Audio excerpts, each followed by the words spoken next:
conversation with perspective.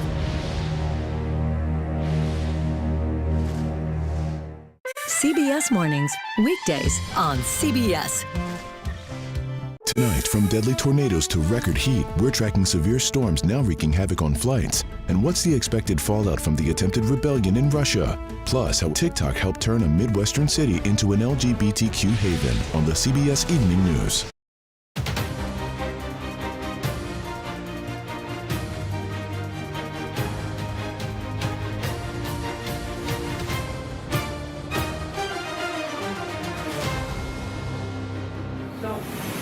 What should we call what transpired over the weekend? Is it a mutiny, coup, or attempted coup, an armed rebellion? We're not slapping a bumper sticker on it, Ed.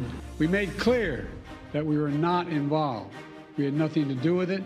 This was part of a struggle within the Russian system. It never ends. You can fight down an abortion ban one year and they'll bring it up the next year. So it's a constant battle. For the first time in 50 years, we have a path to make abortion illegal and unthinkable in Pennsylvania.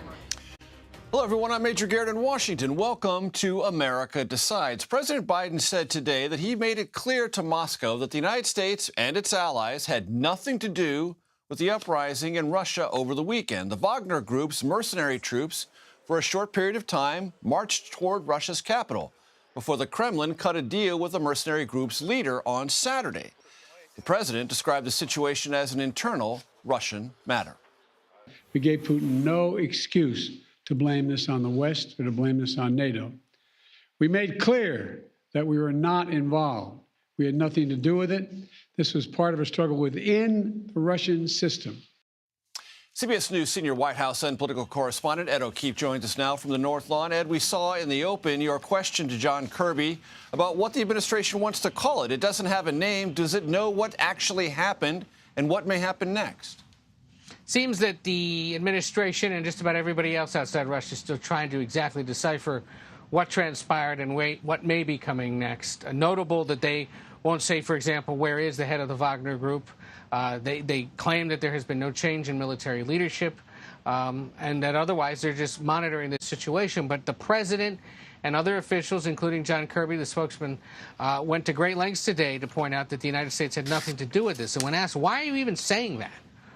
They suggest that there had been social media chatter generated in Russia, even among senior Russian officials who were sort of beginning to imply that maybe Ukraine or the United States or NATO had something to do with it. So the president today felt compelled to come out and say that is not the case. This is something between you and the mercenaries that are serving alongside you there on the front lines in Ukraine. And, of course, as you well know, Ed, whenever Russia has found itself in a fix in this invasion of Ukraine, and it's been many times, it is frequently, to divert attention from that fix, whatever its underlying reasons, blamed the West. So maybe the Biden administration is trying to anticipate that before it comes out at full force. Yeah, and look, the White House pointed out that throughout the weekend and again today, the president would be on the phone with NATO allies, with other major Western European countries to make sure that they were all, in essence, singing from the same song sheet, because they didn't want any deviation from the general line to be exploited by Russia in any way, that there was some kind of fissure or disagreement about this. And so it was notable that the president upended the weekend by making sure that he, the Canadians, the British, the French, the Italians, the Germans were all in cohesion in how to respond, emphasizing their support for Ukraine, saying that they're mostly focused on the situation in Ukraine, while Putin has to deal with this internal matter, as he described it today. Ed, do us a favor. You had another engagement with John Kirby at the podium about what the conversations were between the U.S. and Russia and the relative level of anxiety, to the degree there is any, with this Russian nuclear power and the instability we saw. Walk us through that. Yeah, well, you know, given that we know that there had been U.S.-Russia engagement through the weekend, with the United States emphasizing to some counterparts that they had nothing to do with this as well, we tried to get a sense of, well, how was that reaction? Did they get back to you quickly? Because remember, during the Cold War and in the years since, there's, in essence, been an open line of communication. It's only until recently, once the Ukrainian conflict began especially, that communication's broken down. And it had always been maintained through the years because the two are the biggest nuclear powers. So we asked Admiral Kirby today. How is that interaction? How was it through the weekend? Here's part of what he had to say. Was the U.S. confident the Russians would be responsive in the event of a nuclear or other real crisis, given how they were this weekend? I would just tell you, Ed, and this has been the case for the last 16 months. I mean, Russia is a nuclear power, that we have been monitoring as best we can Russian strategic posture, their nuclear capabilities. That continues. And we've seen no indication. Outside of the blustery rhetoric, we've seen no indication that there's any intent to use nuclear weapons inside Ukraine.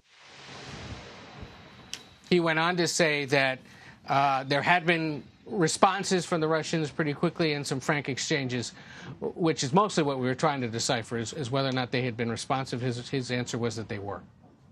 One last thing, Ed, real quickly. Did you get a sense from Admiral Kirby that there's a very good eyes on what may come in the next couple of days? Because as we all remember, before the invasion of Ukraine, there was a substantial body of U.S. intelligence that was shared with the world, shared with the Ukrainians. Do we have eyes on what's going on and what they expect or may see transpire in the next few days?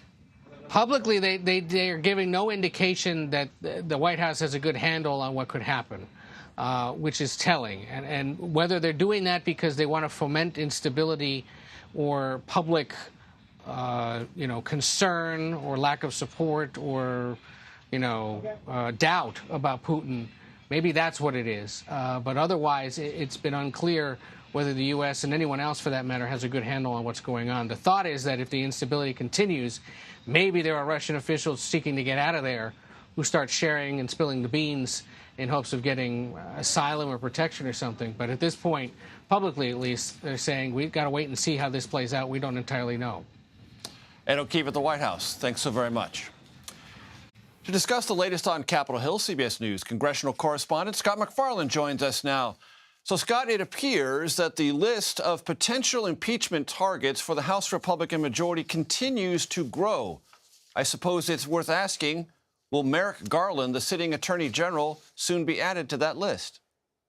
Yeah, the House Speaker indicates the House Republicans will look into that possibility, Major, about moving on impeachment of the Attorney General Merrick Garland. The Speaker says that there is a former IRS official or two, the Republicans characterize them as whistleblowers, who've told the House Ways and Means Committee that Merrick Garland's Justice Department slow-walked that investigation of the president's son, of Hunter Biden, in Delaware. Merrick Garland has flatly denied that accusation. What's more, he said that the U.S. attorney in Delaware has had full autonomy to handle this investigation without the Department of Justice interfering, a Trump-appointed U.S. attorney in Delaware. But it's as if impeachment is the word on that word-a-day calendar. You rip off a page each day, because it's not just Merrick Garland. There are House Republicans talking about impeachment against the Homeland Security Secretary, Mayorkas, against the U.S. Attorney for the District of Columbia, who's handling the January 6 cases. And there was that privileged resolution, an expedited resolution from Congresswoman Lauren Boebert to move on impeachment against the president. None of this is headed anywhere in the U.S. Senate. This is all political messaging. But if you add to the mix, Major, the impeachment expungement resolutions that Republicans have offered to expunge the impeachments of Donald Trump, you can tell there's a flood the zone with the word impeachment, potentially, Major, to water down the two impeachments against the Republicans' likely nominee for the White House next year. You know, it's always troublesome when reporters try to apply consistency to matters of this nature. But you remember, and I remember, Scott, how many Republicans denounced the Democratic impeachments of President Trump 1 and 2 as political exercises, lacking due process, lacking foundation, saying that they threatened to create an atmosphere in which impeachment would be used as a political cudgel, not for the underlying constitutional purposes it was placed there to do. What do they say now? Well, Republican leadership has emphasized there needs to be a process, an order to this. They can't just fast-track an impeachment resolution to the House floor against President Biden for some alleged failure in office because of the southern border. That's what that resolution from Congresswoman Boebert tried to do. Kevin McCarthy found a way to put it into a committee, the House Homeland Security Committee, and try to restore regular order. to have some consistency in the arguments from Republicans. These things aren't going anywhere meaningful. It's just a political cudgel. It's a messaging bill at a time in which Republicans see fit to try to have that political message. That Donald Trump was the victim of a weaponized Department of Justice. That Donald Trump was a victim politically at a time when Trump is trying to galvanize support, and many of these Republicans here are trying to keep themselves closely adjacent to Trump's base and Trump's supporters when their primaries come early next year. And real quickly, Scott, you mentioned this earlier. The effort to expunge the two previous Trump impeachments, that doesn't mean that they are no longer part of the historical record. That just means this particularly constituted House Republican majority would not feel compelled to recognize them. Do I have that correct? It would be symbolic only. But let me add one thing. As we have all this impeachment talk over the past week, Major, there has been a noticeable coarsening of the dialogue around here, a lack of civility both sides are accusing the other of engaging in. Let me quickly let you hear from Kevin McCarthy. I brought a question about that to him late last week. What do you do about that, no matter who's well, you know, I sat with Hakeem and I put together a group of members from both sides of the aisle working towards addressing that and putting out a standard. We can disagree with one another, but we should be respectful of the basis. But the name calling that went on and the activity of how they carried themselves, it goes against every standard we have as members of Congress. And that is unacceptable, and there should be consequences. Major, both sides accusing the other of being less than civil. They're not really going to fix the civility problem until perhaps they stop that level of finger pointing first. Scott McFarlane on Capitol Hill. As always, we thank you. In just days, most abortions after 12 weeks are set to be banned in North Carolina. Next, the state's Democratic Governor, Roy Cooper, whose veto of the measure was overridden by the state's Republican legislature, joins us. You are streaming America Decides.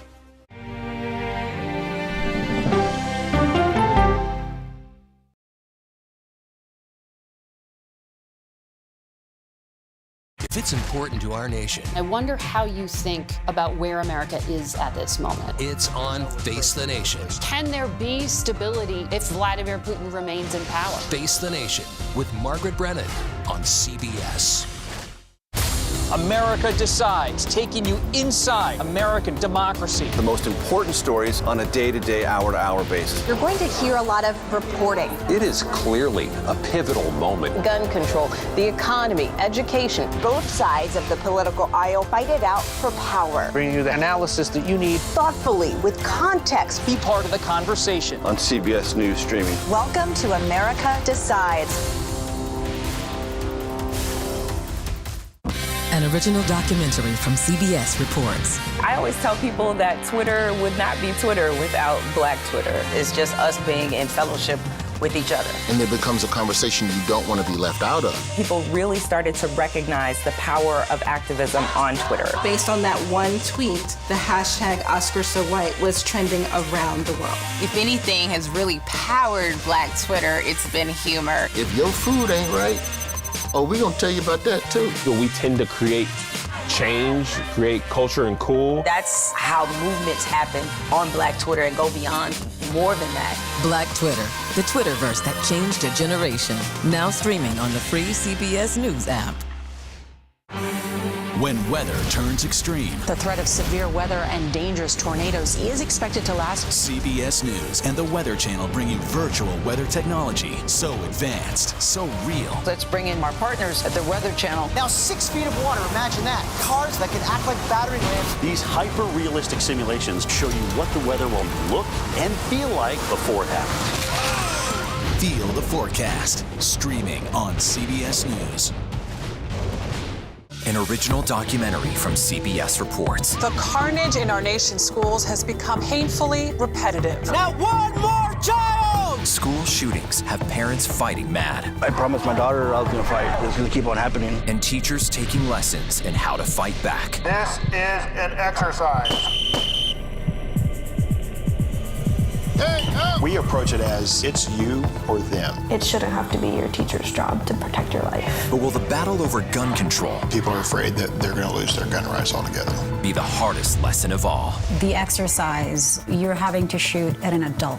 Are you prepared to have to kill one of your students? Guns in the Classroom, now streaming on the free CBS News app. She's the most successful alpine skier, male or female, ever, and a worldwide inspiration. We need a lot of women doing sports really, really well. The story of Michaela Schifrin's game-changing reign at the top of the slopes when we go person to person. This should not be the subject of some political discourse. We're talking about real people every day in our country. Doctors and nurses have also experienced this chaos and confusion and fear.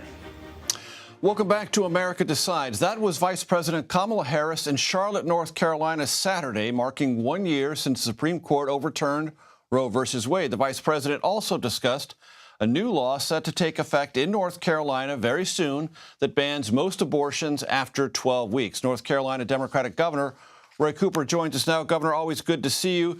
So the law is set to take effect July 1st. Is there any doubt in your mind that it will take effect then? I know there's a court challenge. Catch our audience up on that. Well, there's a 12-week abortion ban that the people of North Carolina did not want that's scheduled to take effect July the 1st. This was a result of Republicans going behind closed doors, releasing a very complicated and confusing bill in the middle of the night, getting no public input, allowing no amendments, and then passing it within 40 hours, which is shorter than the 72-hour waiting period that they impose on women to wait to get an abortion. Of course, I vetoed that bill. They overrode it by one vote in each chamber, with every single Republican voting to override and every single Democrat voting against override. And this shows us that Republicans are united in their assault on women's reproductive freedom. This bill was so confusing that it has resulted in a court case. There is a hearing on Wednesday morning that we will see what happens. I know that Republicans are concerned about it because they've already started running legislation in the General Assembly that could correct some of the confusing parts of this legislation. Many doctors, because they didn't get expert opinions into the process of drawing this law, many doctors are confused as to what this law means. So we'll see what happens on Wednesday. One thing I know is that we're going to keep working to provide as much access to women as we possibly can. And we know that the 2024 elections, where every single legislative seat will be up, will be critical because Republican leadership has said, we are coming back. This 12-week ban is not enough. We want to do more.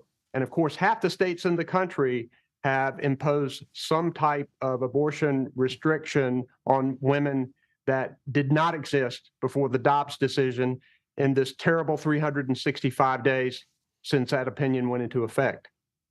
Governor, I want to ask you about something that happened in the Supreme Court today. Supreme Court let a lower court decision prevail in a redistricting case in Louisiana. If you add that to what you saw in Alabama earlier from the Supreme Court, there is some indication that this court is looking at the idea of partisan gerrymanders and coming down squarely on the side that some of them can violate the Voting Rights Act. Does that give you any confidence, Governor Cooper, about the North Carolina case pending before the Supreme Court as well? Well, I haven't had a chance to review this case today, but I know that the Alabama case that occurred a few weeks ago is breathing some life in the Voting Rights Act. And there was concern that this U.S. Supreme Court would completely turn a blind eye to it. But I think this is positive. North Carolina has been ground zero for partisan gerrymandering, and we could use a little help from the United States Supreme Court. In fact, we're still waiting to hear from the case of Moore v. Harper, where our Republican leadership has asked the U.S. Supreme Court to make them the sole arbiters of what happens in federal elections in North Carolina. What a horrible idea. I hope the U.S. Supreme Court will turn that down. Speaking of the Supreme Court, Governor Cooper, there is a case that will be decided in all likelihood this week on the future of affirmative action as it relates to admissions at places like University of North Carolina, Chapel Hill. You're a graduate, both undergraduate and law school graduate. Your thoughts on that case and its implications if, as many court watchers expect, affirmative action in those admissions procedures is outlawed?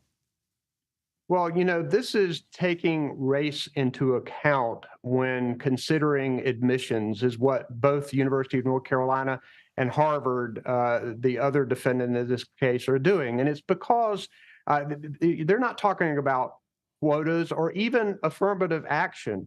What they're talking about is a diverse student body, which they consider to be an important part of an excellent academic education.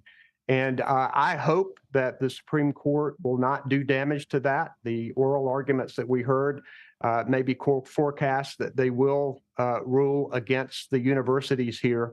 But I was one of a number of present and former governors who filed an amicus brief in this case saying, you know, our universities are training grounds for the future leadership of our state and our businesses. And being part of a diverse campus is important to having a quality education. It makes a person more well-rounded. And this, having race is just one of the many factors that these universities consider in admissions is something that should be allowed. And just to be clear, Governor, the University of North Carolina, Chapel Hill doesn't ask, but it will allow applicants to convey that information if they wish, correct? I'm sorry, Major. It's information about their race. There's not like a. For there's sure. not some. Yes, for sure. And you know, this is an important part of looking at a campus and a student body holistically. There are many factors that should go into that, and race is one of them. Governor Roy Cooper, always a pleasure. Thank you, sir. Thank you. The Biden administration announced a more than $40 billion investment to deliver high-speed internet across the country today, part of its push to highlight accomplishments in the president's re-election bid. CBS News' Ed O'Keefe spoke with the Secretary of Commerce about the move after the event. If you can bottom line it, at least in the estimates, how soon will this goal be achieved? How soon will every American have access to high-speed internet? By the end of the decade. But we're connecting people right now. So since I've been secretary, we've already put $2 billion out to connect people on tribal lands. We're working every day with folks who run small family farms. So like every day, more Americans will be brought online. There's 8.5 million American households without the internet now. So to connect everyone in every nook and cranny will take, 5, 6, 7 years. Coming up, how the Democratic Party looks to regain the House in 2024. A leading voice in that effort, the chair of the party's campaign arm, Susan Delabene, joins us next. You are streaming America Decides.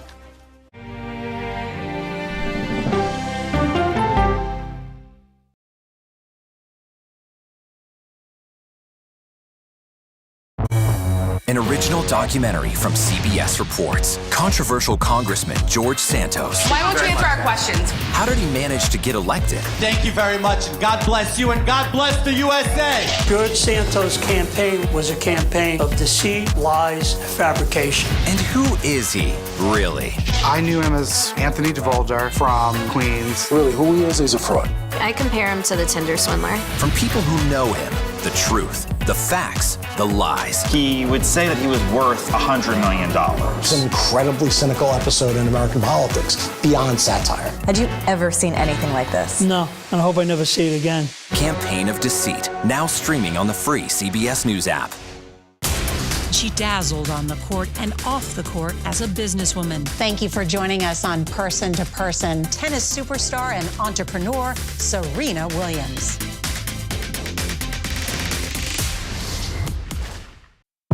an original CBS Reports documentary. I asked my students, what are we going to do about racism in the United States? The backlash over teaching about racism in American schools. I don't think it has any place in the classroom. We can either pretend and say, no, we're not racist and we're all great people, or we can actually start to do the really, really hard work of addressing it. How did you lose your job? I made the statement that white privilege is a fact. Is it helping diversity and inclusion? When you bring in different people's stories and experience, it enriches education. If you don't talk about something, it doesn't go away. Or driving us further apart? What schools are doing to our children in the name of anti-racism is in fact teaching them racism. The intention is to put us in this war against each other. An original CBS Reports documentary, streaming now.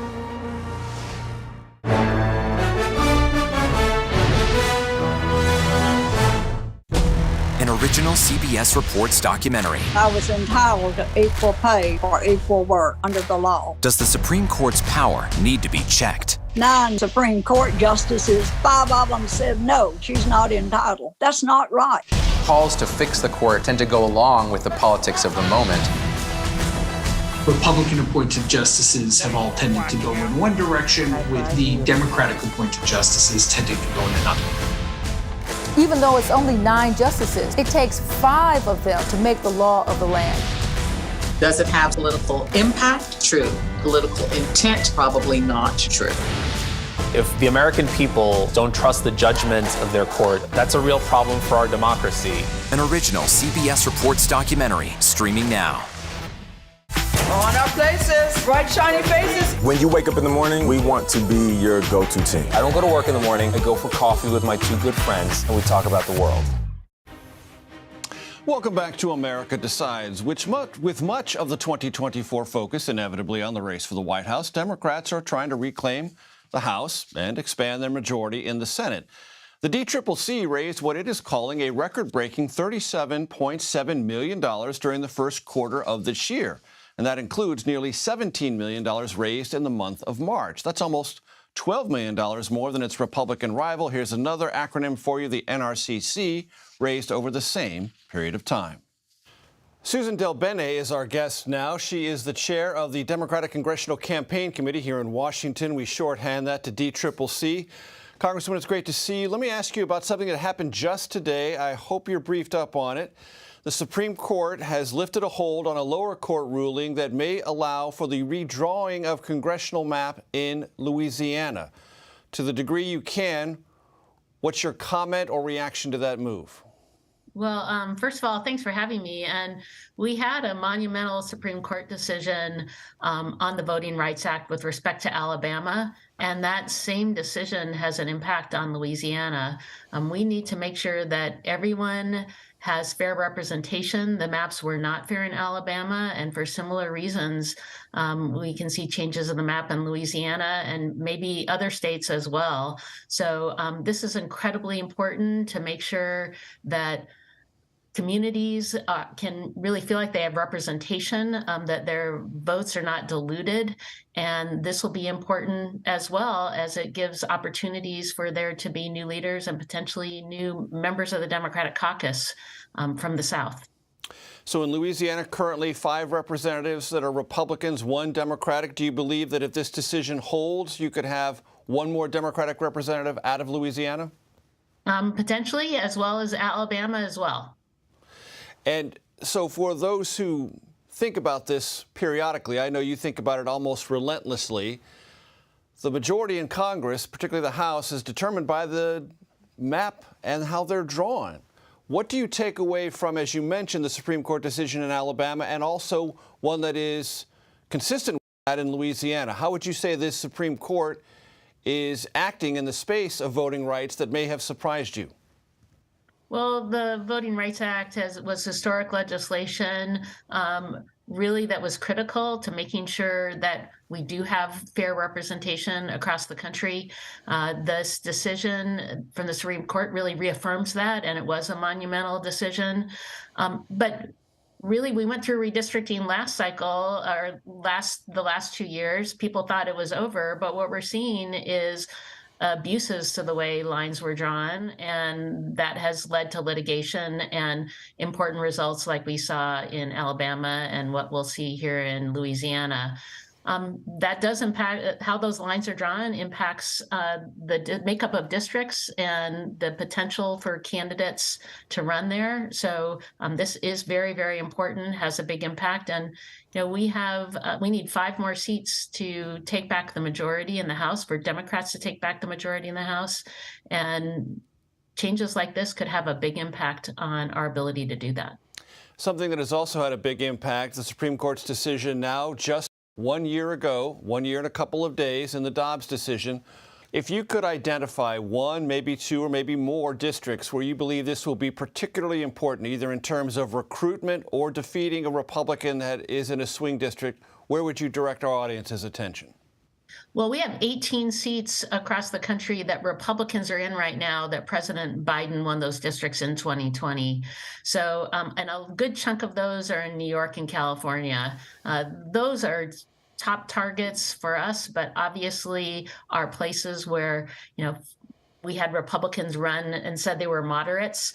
They're anything but moderate. We saw from the first day of this Congress how extreme the Republican majority is and has become even more extreme over time, holding our economy hostage and threatening a default, continuing to take away reproductive freedom across the country. In every funding bill we've been looking at, they continue to put measures in to try to really take away more access to reproductive care. And so they've even shut down the House because they can't agree with themselves. So we're going to see more and more voters in these districts understand the extremism that is leading the House of Representatives. Folks want to see responsible leadership. Congresswoman, in those swing districts you mentioned, do you expect President Biden to campaign there, and will the Democrats either seeking those seats or representing them currently want them to be there? Well, I think the president's going to be campaigning all over the country, and the president has had an incredibly successful record. We've seen that. The legislation that we passed, the leadership of President Biden, helped these investments move forward, investments in infrastructure to continue to create jobs, to support our communities. These are incredible. We really had a historic Congress last Congress, incredible investments in our communities. And a lot of that was because we had a House majority, Democrats had a House majority, and President Biden was part of that effort. So he is going to be bringing that message across the country, as well as House Democrats and our Senate colleagues. So it's a strong, strong message, and we're working together to make sure everyone's aware of all that's happened and what can happen when we have responsible leaders in charge. So very quickly, Congresswoman, as head of the DCCC, you would say those in the Democratic Party who say privately the president's a liability, the vice president is a political liability, you disagree? I think we've seen incredibly strong performance from President Biden. He has been a true leader. He's held Republicans accountable. He has brought our country forward. He saved us from a default where Republicans were leading us. So absolutely, the president has done a great job, and we will be in a great position if he's reelected for another 4 years. Congresswoman Susan DelBene, thank you so much for your time. Thank you. Have a great day. That does it for today. You can stream America Decides Monday to Thursday at 5 p.m. Eastern. You are streaming CBS News.